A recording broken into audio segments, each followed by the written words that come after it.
Nous sommes en ligne à présent avec Bruno Belin, sénateur de la Vienne. Le thème ce soir, la vétusté des ponts en France. Bruno Belin, bonsoir.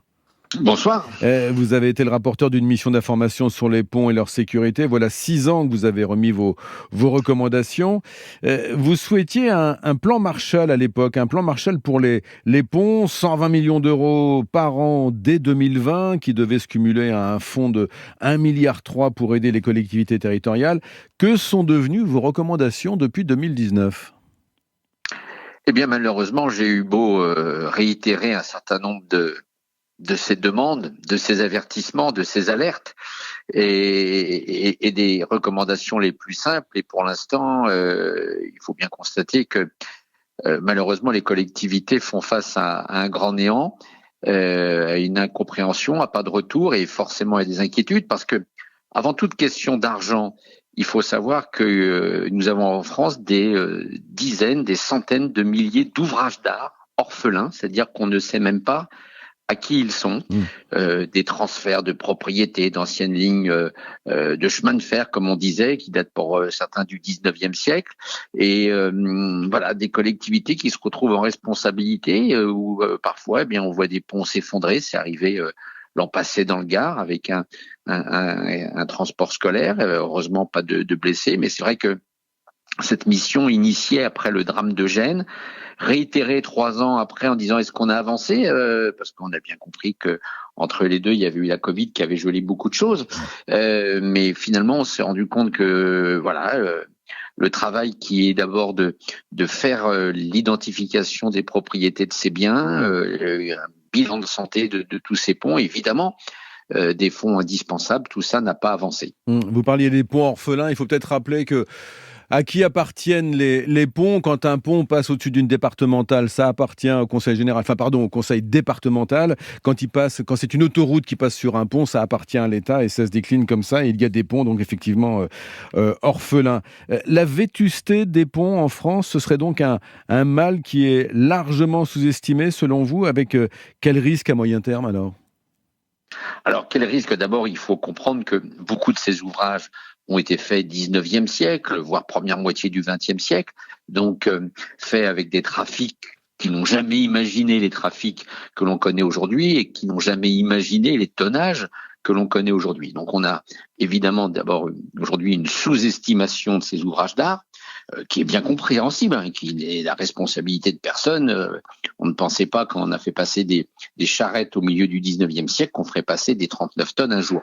Mais derrière, ces ouvrages d'art, ce tonnage différent, ce trafic différent, il y a eu aussi des effets climatiques. Ces ponts du 19e siècle ou du 18e siècle sont en pierre, parfois en terre, et donc les effets de réchauffement, de précipitations importantes, et tout ça a fragilisé. Donc il faut effectivement les identifier, qui en est propriétaire, et puis derrière un carnet de santé, c'est-à-dire dans quel état sont ces ponts, parce que effectivement, entre ce qui a été fait avant la guerre et la réalité d'aujourd'hui, il y a une grande souffrance et de quoi s'inquiéter. De quoi s'inquiéter de la vétusté des ponts et autres ouvrages d'art. Or, nous en sommes toujours à une sorte de culture de l'urgence dans ce domaine ?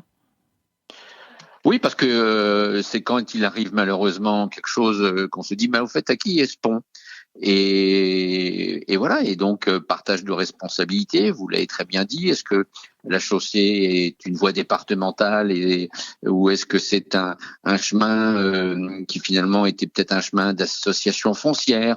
Des fois on voit des ouvrages qui ont été faits même par des associations de chasse pour passer d'un champ à l'autre, et donc bien sûr que c'est source d'inquiétude parce que derrière vous pouvez avoir des promeneurs, des enfants en bicyclette ou deux voitures qui se croisent, et derrière c'est une responsabilité. Moi je suis inquiet pour mes collègues élus qui peuvent bien évidemment voir leur responsabilité engagée, bien au-delà évidemment des préoccupations de finances publiques. Il y a derrière des vies qui peuvent être en jeu. Et l'État laisse les collectivités territoriales bien seules face à cet immense défi. L'État a pourtant les services qui existent. On a les DDT, les directions départementales des territoires, où il y a des gens compétents, et puis il y a un organisme national qui s'appelle le CEREMA, qui a la compétence et qui devrait être là en assistance à maîtrise d'ouvrage. Mais derrière tout ça, une fois qu'on a dit ça et qu'on aura fait l'identification des ouvrages d'art et leur bilan de santé, évidemment, la question des travaux nécessitera un engagement financier élevé. Et aujourd'hui, on voit bien qu'on est dans cette impasse financière. Les départements qui sont propriétaires de 90% des routes en France, les routes départementales, tout le monde les connaît. La situation financière des départements est catastrophique. Il n'y a plus de ressources fiscales.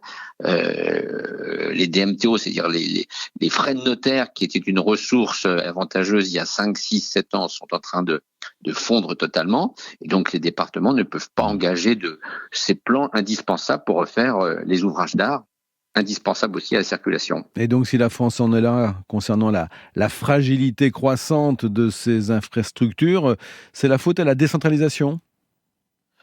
Non, parce que la décentralisation était une chance en France, pardon, mais c'est surtout au fait que on ne réagit toujours que dans les crises. La politique de l'urgence. Ouais, voilà, on voit bien quand on est confronté à des grands incendies de forêt, on va se dire ah oui, c'est dommage, il aurait fallu entretenir. Ah bah oui, il faudrait acheter des appareils, des Canadair, alors que finalement, si on entretenait un peu mieux, on ne serait pas forcément confronté à ces situations sur nos territoires. Vous savez, l'exemple que toute notre génération aura en tête reste la Covid, où on a bien vu que au lendemain des confinements, on n'avait pas d'ampoule de curare, pas de masque, pas de gel. C'est l'impréparation. Or, cette impréparation en matière de pont, elle peut évidemment générer des drames. Et par exemple, est-ce qu'il faudrait remettre au goût du jour les anciennes DDE, les directions départementales de l'équipement qui ont été démantelées, mais qui gardaient toujours un œil à l'époque sur toutes les routes et les infrastructures ? C'est pas si vieux que ça. Il y a moins de 10 ans, on avait encore un service qui s'appelait la TESAT, qui était un service de l'État qui accompagnait les collectivités. Le CEREMA pourrait faire cela. Ça fait partie des préconisations que le Sénat a mis en avant depuis déjà plusieurs années. Alors, le CEREMA, on va le définir, hein, c'est le Centre d'études et d'expertise sur les risques, l'environnement, la mobilité et l'aménagement. C'est un organisme public sous la tutelle du ministère de la Transition écologique. Dites-nous quel est son apport justement pour détecter la fragilité des ponts. D'abord, il a évidemment des personnels d'une grande compétence. Et donc, il suffit de les mobiliser. Alors, sont-ils assez nombreux ? Ça, je suis bien incapable de vous le dire. Je vous rappelle qu'on parle de peut-être 600 à 700 000 ouvrages d'art en France. Donc, ça nécessiterait évidemment un plan et une rigueur. On sait qu'il y en a 30 000 a priori en mauvais état, 30 000 ponts ou œuvres ouvrages d'art. Ça c'est l'urgence. Ça c'est ceux qu'on a classés en première urgence. Mais il faut commencer par tout ce qui est finalement orphelin, abandonné, sur lesquels vous avez peut-être tout simplement des proveneurs, des enfants qui passent en vélo et qui peuvent se retrouver demain matin parce que ce pont n'a pas été entretenu depuis une centaine d'années, dans un précipice ou un fossé. Et voilà, c'est ça, c'est cette sécurité qui est en permanence un enjeu. Et donc il faut aller à l'identification de ces ouvrages d'art et évidemment en faire le diagnostic. Et à l'époque, en 2019, au moment où vous avez remis votre rapport, monsieur le sénateur, aviez-vous identifié quelques actions préventives que pourraient mettre en place les communes pour mieux surveiller leurs ponts ? Alors vous savez, vous avez toujours après le timing qui vient polluer le calendrier municipal. D'abord, il faut comprendre une chose que la plupart de ces ponts, je vous parlais des anciens ponts de ligne de chemin de fer, on est en milieu rural, avec donc des petites communes, des villages de parfois moins de 1000 habitants, moins de 500 habitants, donc il n'y a pas de service technique. Vous avez le maire, un adjoint à la voirie et puis une secrétaire de mairie. Voilà, donc ils n'ont pas les moyens de faire ce premier avertissement du Sénat 2019 tombait juste avant le renouvellement municipal de 2020. Puis il y a eu les 3 ans de Covid qui ont complètement pollué l'action des élus locaux parce qu'on est aujourd'hui en fin de mandat municipal. Les élections municipales sont en mars prochain. Donc évidemment, un certain nombre d'élus sont moins mobilisés. C'est pour ça qu'il faut tout le temps rappeler. On a bien vu encore récemment des accidents ça ou là. Il faut alerter, c'est notre rôle. Et les petites communes, il faudrait peut-être, pour les aider à identifier, une mutualisation au niveau départemental ou intercommunal peut-être ? Non, c'est une responsabilité de l'État. Moi, je l'affirme, on est dans une question de sécurité publique et donc c'est une responsabilité de l'État. On ne peut pas faire peser sur les communautés de communes une responsabilité. Vous savez, on voit bien qu'il y a sans cesse un trafic qui est dévié parce que les villes ne veulent plus de poids lourds. très bien, moi, je respecte cette décision, sauf qu'évidemment, ces poids lourds qui font parfois de l'international, de la Pologne à l'Espagne, entre autres, eh bien, passent dans des territoires hors, grâce au GPS, hors des chemins les plus simples, et donc derrière, ils se Et retrouvent ça fait effectivement vibrer sur des territoires ruraux, voilà. les ponts. Merci beaucoup, monsieur le sénateur. Merci.